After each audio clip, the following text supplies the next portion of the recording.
Fala pessoal, tudo certo? Eu sou o professor Gustavo Ferreira. E eu sou o professor Gustavo Batista. E esse é o fascinante mundo do sensoriamento remoto. O maior podcast em língua portuguesa de geotecnologias e sensoriamento remoto do mundo. Olá, nós estamos começando mais um episódio do podcast O Fascinante Mundo do Sensoriamento Remoto. Episódio 264, DeepSeek e os impactos sobre as geotecnologias. Antes da gente começar, queria salientar, hoje o nosso canal no YouTube chegou a 7.000 inscritos. A gente precisa retomar, os investimentos no canal para fazer com que ele cresça. Então, naturalmente, sem nenhum investimento de grana, nada disso, chegamos hoje, dia 29 de fevereiro, quando a gente está gravando o nosso episódio, nós chegamos a 7.000 inscritos. E estamos trazendo aqui uma discussão muito legal e que a gente já fez algumas discussões nesse sentido. Gustavo e eu, por exemplo, já falamos quem tem medo de inteligência artificial. Nós trouxemos a Lu, o Rubens levantou a mão aí. Sensacional, Rubens. Muito bom. Aí depois trouxemos a Lu para falar sobre ética na inteligência artificial, né? Eu, particularmente, uso inteligência artificial hoje com muito mais frequência do que eu usava há pouco tempo atrás. Sempre usei, porque a gente sempre fala sobre isso, o Gustavão vai contextualizar melhor essa questão. Na parte de processamento digital de imagem, a gente usa inteligência artificial e aprendizagem de máquina há muito tempo. Desde que a gente se entende por usuário de sensoriamento remoto, é que os algoritmos de classificação supervisionada, em que você treina o algoritmo a partir de uma amostra, inclusive o nome era amostra de treinamento no início, você está treinando o seu algoritmo para buscar padrões que se repetem. E eu acho que é legal a gente entender um pouquinho dessa história. Mas essa semana a gente teve aí o lançamento do DeepSeek, que é uma inteligência artificial chinesa e que trouxe uma inovação muito grande e que abalou os mercados de forma muito significativa. Só que antes da gente entrar no tema, tudo bem, Gustavo? Como é que está você, cara? Fala aí, professores, Tudo certo. Hoje vai ser um tema interessante, de uma área que eu estudo bastante, que eu gosto bastante, que são essas questões de... Da aula, Da aula também. Tem disciplina, você, tem disciplina em pós sobre isso, Mas Exato. é que essa questão da inteligência artificial de forma geral também, Não só aplicada, mas também aplicada. Então a gente vai ver aqui como isso funciona, Por que gerou esse alvoroço todo. A gente está gravando meio que na semana do lançamento aqui e foi um bafafá, muita gente perdeu uma grana absurda, outros ganharam, enfim. Então veja que tem uma série de ramificações, não só científicas. E aí a gente vai tratar também da aplicação, Como que a gente pode utilizar isso e o que esperar, de um futuro, já que, aparentemente, isso vai ser cada vez mais frequente, O lançamento de mais e mais tipos, subtipos de inteligência artificial generativa. Maravilha. E aí, Rubens, tudo bem? Quer dizer que você tem medo de inteligência artificial? Como é que é isso? Na verdade, o que acontece, assim, eu acho que a gente pode conversar um pouco aqui, na verdade, na verdade, uma grande demanda, Realmente eu falo da minha área, até de profissionais de planejamento urbano e territorial, No sentido de se aprofundarem no uso dessas ferramentas agregadas ao planejamento. Se vocês puderem dar uma palhinha sobre isso, eu acho que é uma coisa muito interessante, porque a gente vê isso, entendeu? No campo, no trabalho, uma demanda, a gente percebe que se pode ganhar tempo, entendeu? Otimizar serviços, Mas realmente assim, a gente observa que ainda falta formação, Claro. Em maio do ano passado, quando eu fui para a África, para fazer um trabalho de mapeamento na Guiné-Bissau, a gente deixou 2 episódios sobre o novo etarismo e uma discussão também muito aprofundada sobre essa questão da inteligência artificial. E que chamava atenção na época, que uma nova geração não conseguia explicar uma nova tecnologia para a geração anterior. Então, a moçada não estava conseguindo desenvolver de forma muito eficiente os processos de como utilizar essas inteligências artificiais. Mas vamos lá. Essa semana, então, nós tivemos o lançamento do DeepSeek, né? Essa empresa, uma empresa chinesa, né, que lançou aí uma inteligência artificial. Ela liderou o ranking de aplicativos mais baixados, tanto na Apple Store como na Play, né, na Play Store, né, que é do Android. Isso. Deu um prejuízo bilionário para a NVIDIA, que é uma grande produtora de chips, né, e principalmente GPU, e gerou um impacto muito grande no mundo tecnológico. Como o Gustavo mesmo falou, os magnatas do ramo da tecnologia perderam bilhões de dólares com o lançamento do DeepSeek. Só para vocês terem uma ideia do que isso representou, as ações da empresa como NVIDIA e Oracle despencaram. O índice de tecnologia Nasdaq, né, a bolsa tecnológica Nasdaq, registrou uma perda de $1 trilhão. Isso dá 5,8 trilhões de reais, aproximadamente, segundo o cálculo da agência Bloomberg. As principais perdas foram sentidas no bolso de grandes magnatas como o fundador da Oracle, o CEO da NVIDIA, o fundador da Dell, do Google e o próprio Elon Musk da Tesla, né, e da xAI. Mas foram, assim, perdas significativas. Só para você ter uma ideia, o fundador da Oracle teve uma perda de 27,6 bilhões de dólares. O CEO da NVIDIA perdeu 20,8 bilhões de dólares, e assim vai. Quem perdeu menos foi, dentro dessa brincadeira aí, desses que eu citei, foi Elon Musk, com 5,3 bilhões de dólares, o que representa 31 bilhões de reais. O que acontece? A DeepSeek foi desenvolvida por uma startup que foi fundada em 2023 na cidade de Hangzhou, no leste da China, né, que é uma cidade que é o Vale do Silício chinês. Tá? E ela é uma empresa que está focada em pesquisa, né, e desenvolvimento, e o assistente e o código podem ser baixados gratuitamente, ou seja, é uma estrutura de código aberto. Além disso, ela disponibilizou o aplicativo e o desktop, e ela tem acesso, né, à web com mais facilidade do que, por exemplo, ChatGPT, que você precisa ter uma interface para você acessar as informações da web, né?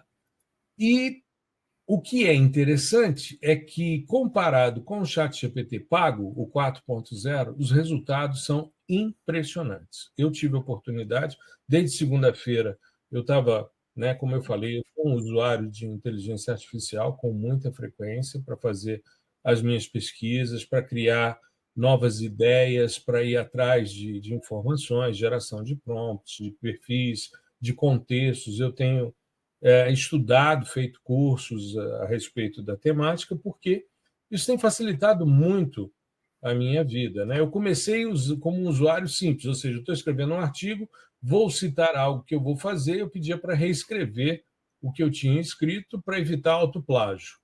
E depois eu comecei a revisar os meus textos, enfim, mas até para aprendizado é extremamente interessante.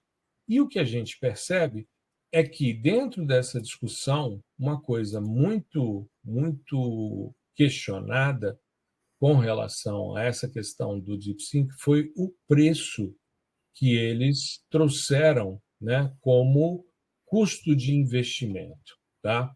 Então, é bastante interessante, porque eles utilizaram, como eu falei, uma GPU mais antiga, né, para poder fazer isso. Eles não tiveram acesso a sistemas muito robustos e gastaram um valor, eu estou procurando aqui exatamente, mas gastaram um valor muito menor do que foi informado pela OpenAI para gerar o ChatGPT, certo? Então, isso mostrou um avanço muito grande, né, em relação ao que foi desenvolvido pelo ChatGPT.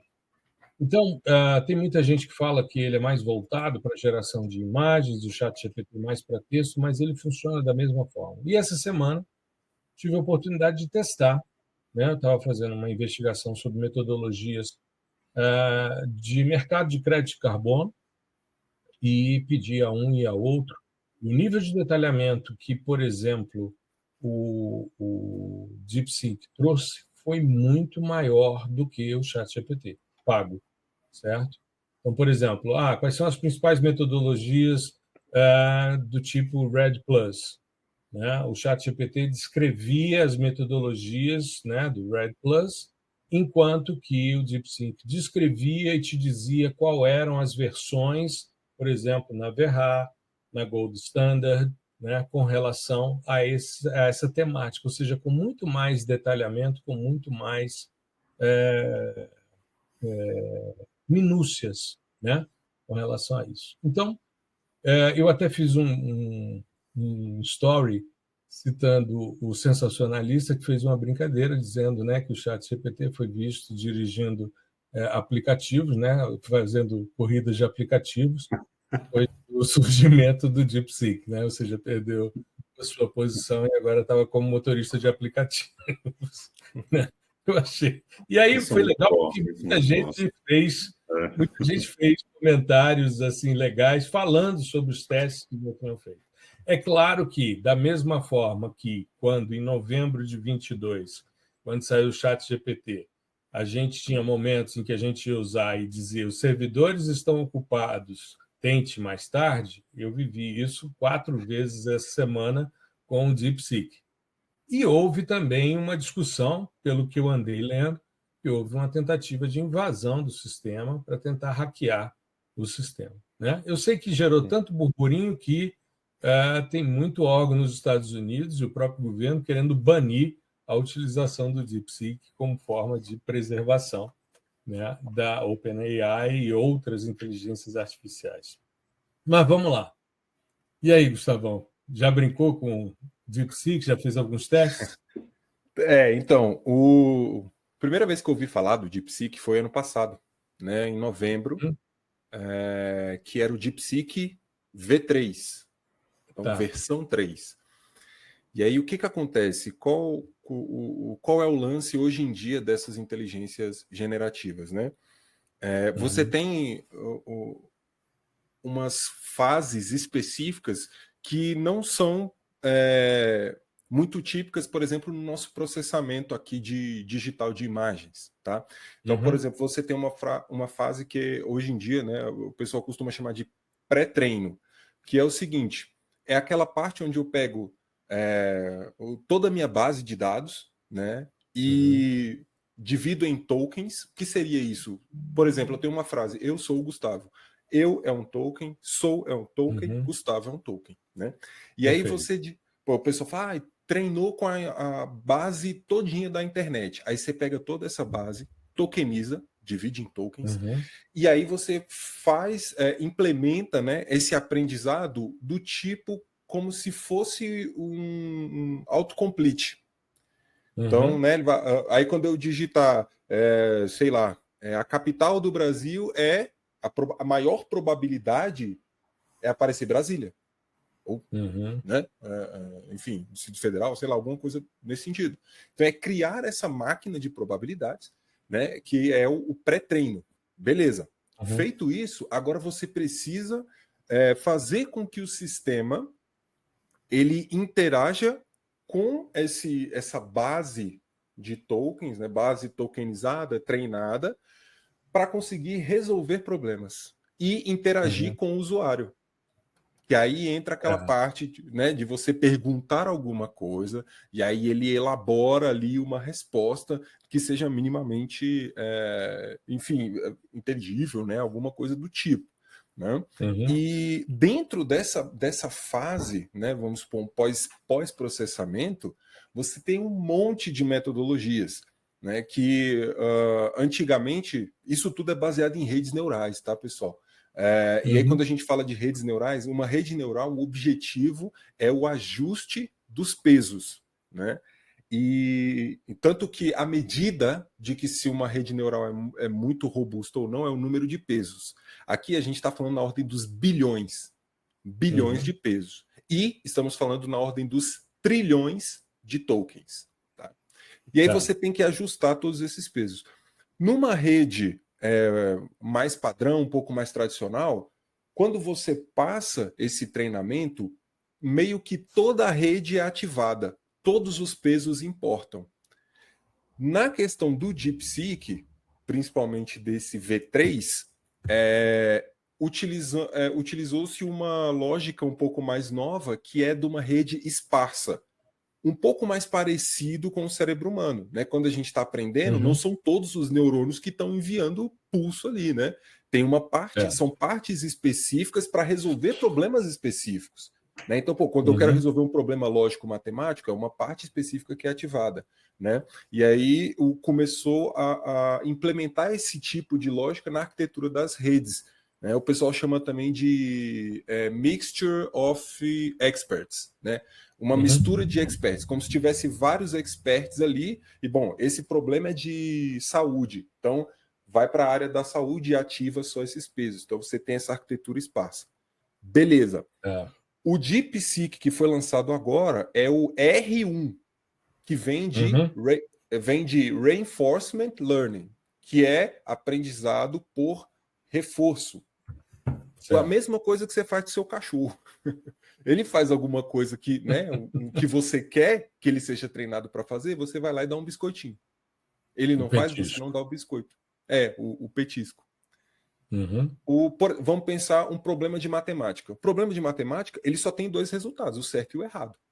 O certo e todos os outros que são errados. Né? Então, a partir dali de um sistema quase de tentativa e erro, dentro dessa lógica esparsa, a rede neural ela vai tentar encontrar o melhor caminho dentro dessa rede para resolver esse problema. Ela deu a resposta correta, eu dou um peso positivo. Ela deu a resposta errada, né? Eu dou um peso negativo. E aí ela volta e tenta fazer aquele problema de novo. Mas já não vai passar por aquele caminho que ela pensou que era. Né? Se a gente já pensar aprendeu, já aprendeu que negativo, e isso, aí ela não vai por esse caminho. Isso. Perfeito. E aí, se a gente pensar num código, por exemplo, ele gerou um código. Beleza. Esse código, ele conseguiu ser rodado, eu dou um peso de 0,5, por exemplo. Deu o resultado correto, eu dou um peso 1, entendeu? Certo. Não conseguiu ser rodado e nem deu o resultado correto, peso negativo. Mesma coisa. E aí ele funciona sob essa questão, essa forma. É claro que eu resumi aqui absurdo. Você tem dezenas de papers só do pessoal do DeepSeek mostrando toda essa metodologia, a parte lógica e matemática. Né? Só para fechar, a questão do treinar mais barato. Os valores que eles colocam, acho que é 5 milhões de dólares. Só que 6 milhões. 6 milhões, enquanto que o ChatGPT foram 100 milhões da OpenAI para criar o ChatGPT 4.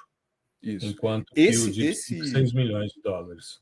Esse valor, tanto para o ChatGPT quanto para o DeepSeek, é só para rodar depois de todo o fine-tuning, né? Depois de todo o ajuste, depois de tudo. É a última etapa do aprendizado. Né? Isso não significa que toda a cadeia de processamento custou só 6 milhões, ou no caso do GPT, só 100 milhões.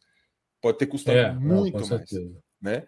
E aí a grande questão isso talvez é um lado ruim, mas traz esse lado mais científico mesmo, que a ciência é tudo que está envolvido, desde a lógica do modelo até a parte, por exemplo, política. Né? A China está sofrendo com as sanções ali, né, os embargos dos Estados Unidos, e eles simplesmente falaram, não, a China não pode comprar os chips, né, ou, por exemplo, as placas de vídeo que estão no estado da arte.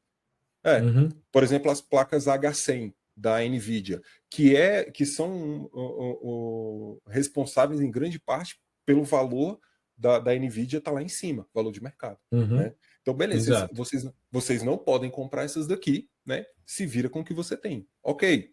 Então, o que aconteceu? Eles estão lá, vamos supor, estão com uma da geração H800, que é bem menos parruda, né? E a gente consegue treinar? Consegue, mas demoraria anos.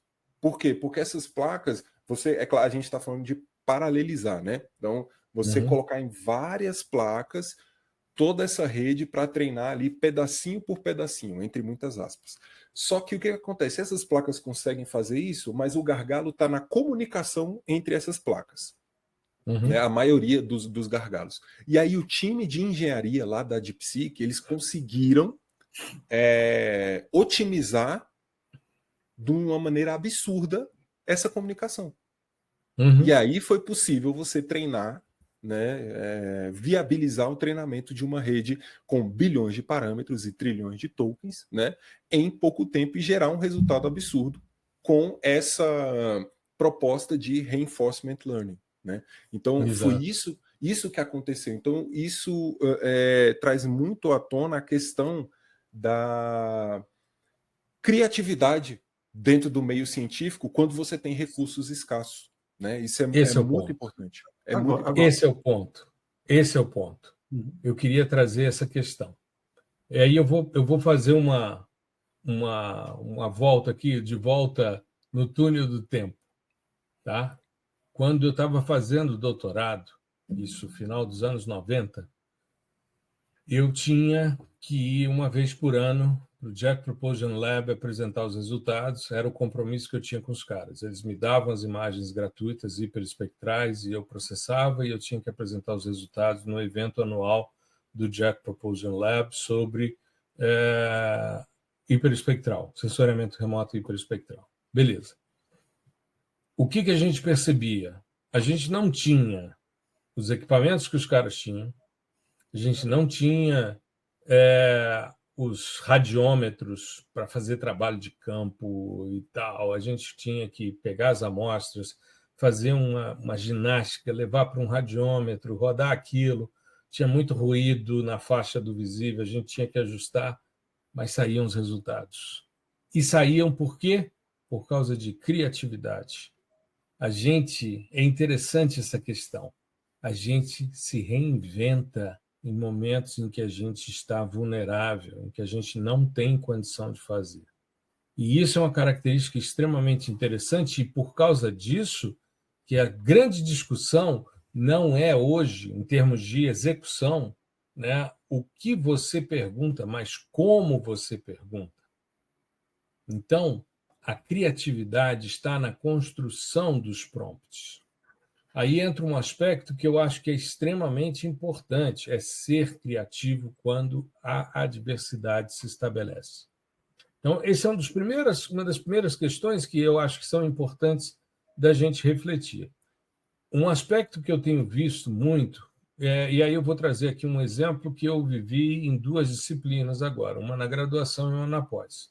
Eu estava dando nas 2, num determinado momento, eu estava falando sobre dashboards e datasets. E sugeri que os caras usassem, por exemplo, os datasets disponíveis no Google Earth Engine para que eles pudessem avaliar dentro das suas áreas aquilo que poderia trazer como melhor resposta. Muitos ficaram só na descrição do que era o dataset, o que tinha e como usar e o que poderiam se fazer em termos de aplicação. Porém, 2 grupos, os caras fizeram processamento. Eu olhei e falei, bom, fizeram como? Usei o Code Editor. Legal.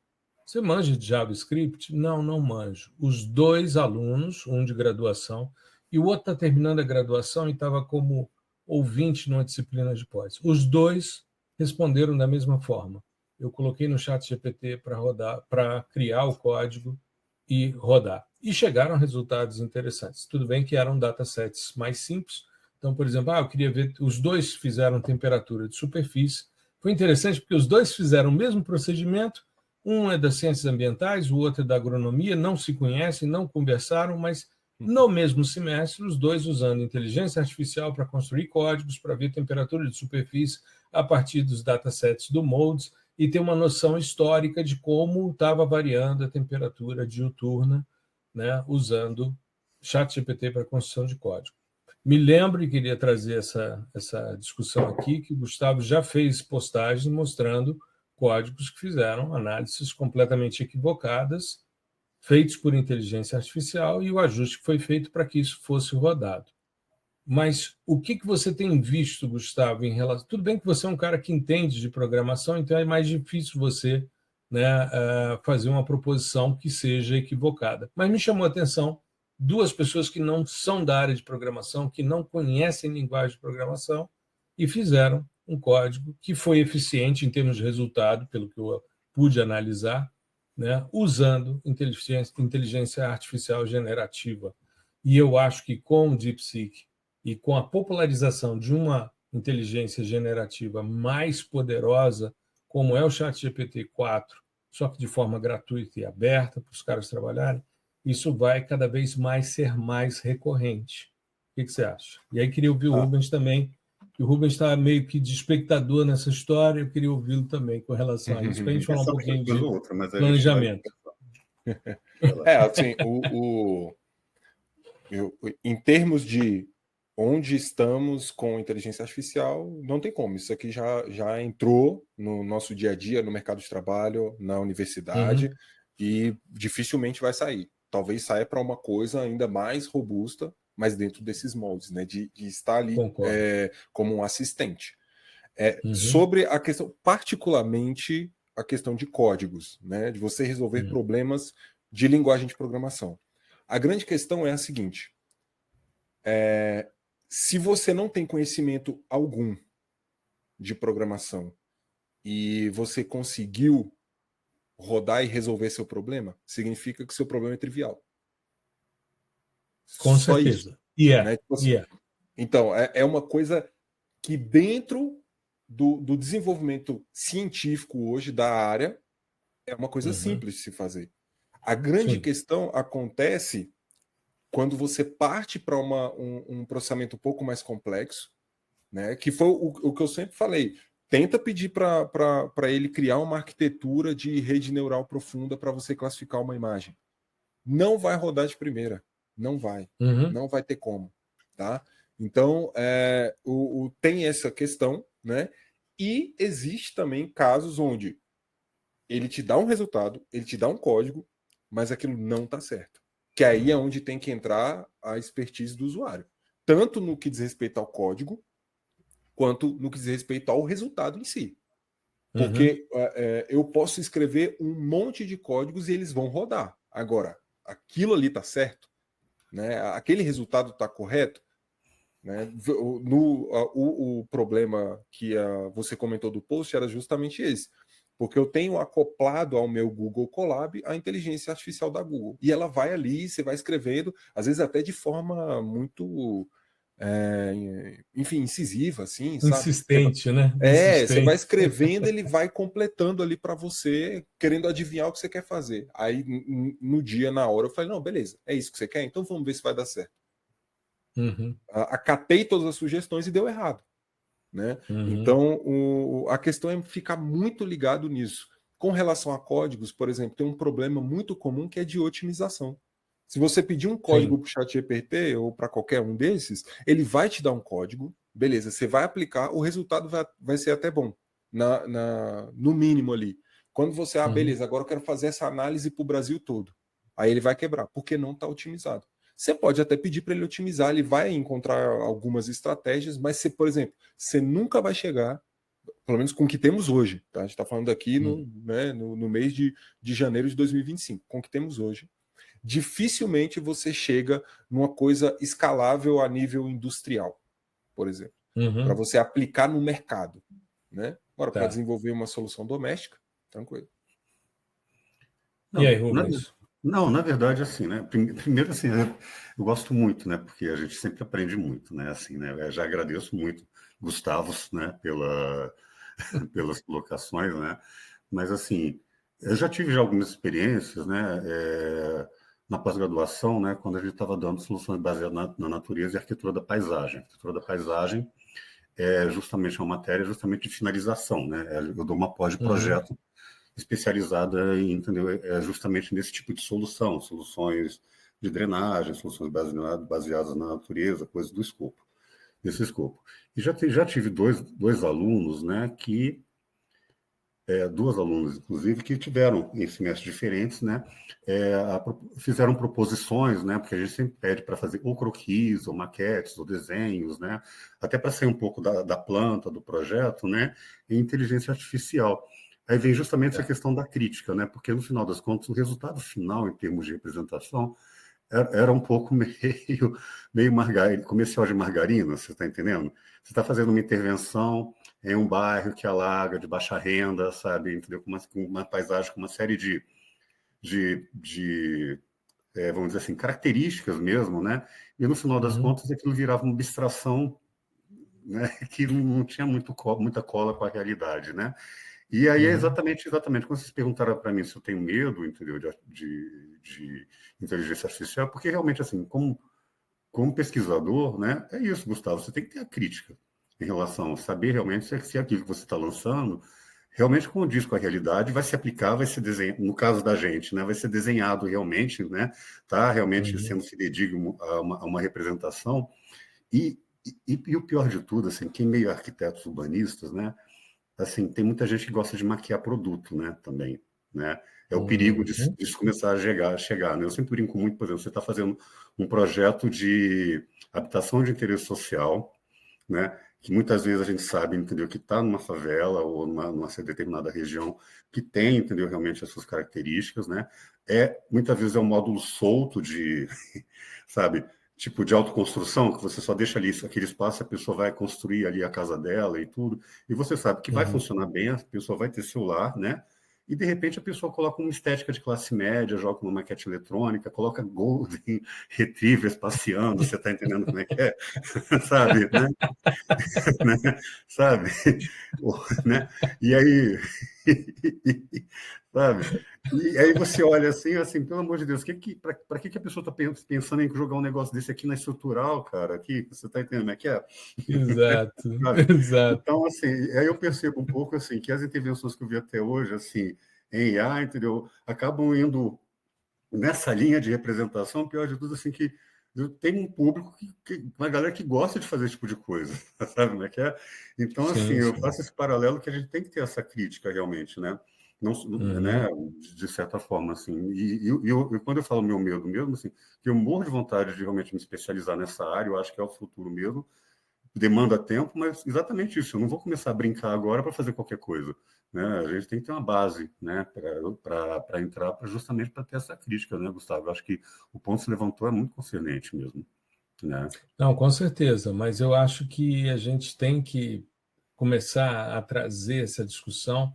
A gente está, tanto o Gustavo como eu, numa pós-graduação sobre inteligência artificial para geotecnologias pela Ambigel, né? O Gustavo está com módulo, eu também, o meu é na área de sensoriamento, do Gustavo é mais essa parte de inteligência artificial mesmo, e eu acho que é uma coisa irreversível, né? Não tem como a gente não utilizar e organizar de uma forma mais ampla. Só para dar um exemplo final, que a gente já extrapolou os 30 minutos, mas recentemente, eu não vou dizer qual o evento, mas recentemente eu vi um artigo que eu tinha produzido, né, em inglês para um evento, e a crítica que eu recebi, né, a revisão que eu recebi de consultores do artigo existem alguns pontos confusos em termos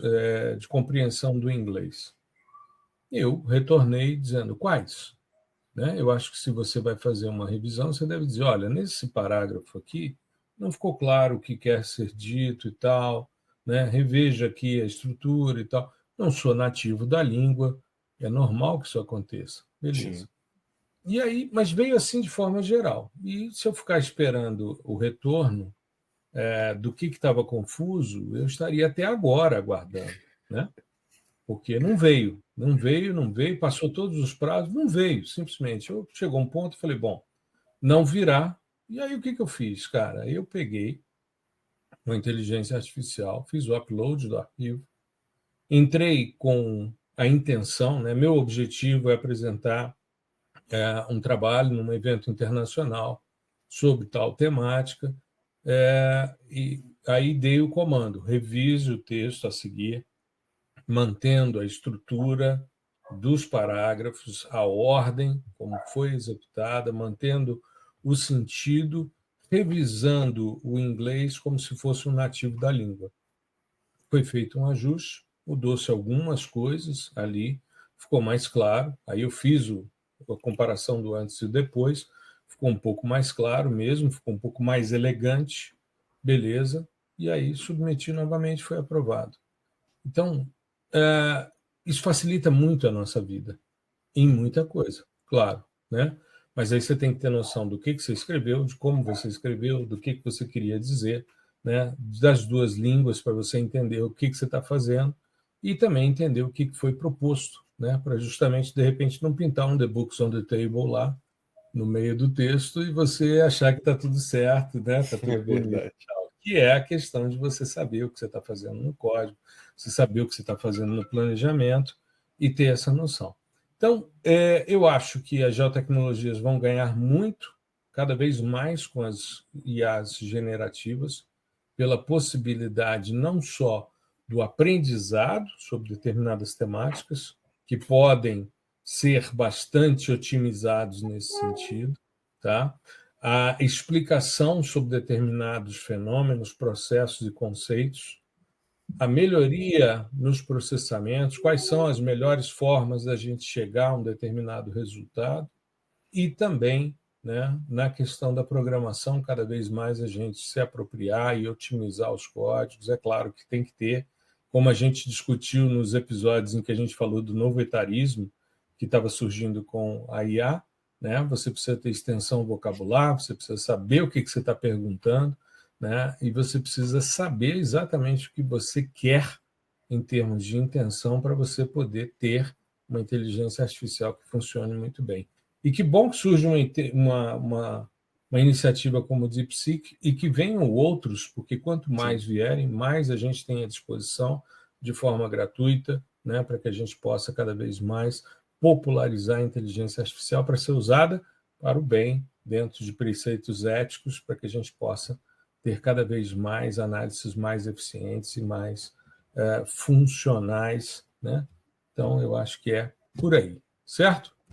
Acho que abordamos o nosso tema, extrapolamos aqui o nosso tempo, mas faz parte, ainda mais quando vê um negócio tão interessante, né? Logo, lembra, Gustavo, quando surgiu o ChatGPT, as postagens, a gente perguntava o que precisava, um profissional de gel precisava ter e tal, e aí ele ia respondendo e tal. Pô, legal pra caramba. Foi uma revolução, né?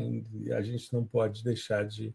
E, principalmente, uma popularização da inteligência artificial, porque inteligência artificial, como você mostra nas suas aulas, começa lá em Alan Turing e vem, né, sendo aprofundada em diversos caminhos, em diversos ramos, mas a inteligência artificial generativa e principalmente o marco do ChatGPT em novembro de 22 foi extremamente importante. E agora, né, DeepSeek e tantas outras surgindo. Tem várias, né? Tem várias. Tem até a Sabiá, que é brasileira, que é extremamente legal e vale muito a pena a gente também incentivar os desenvolvimentos nacionais. É bem legal também.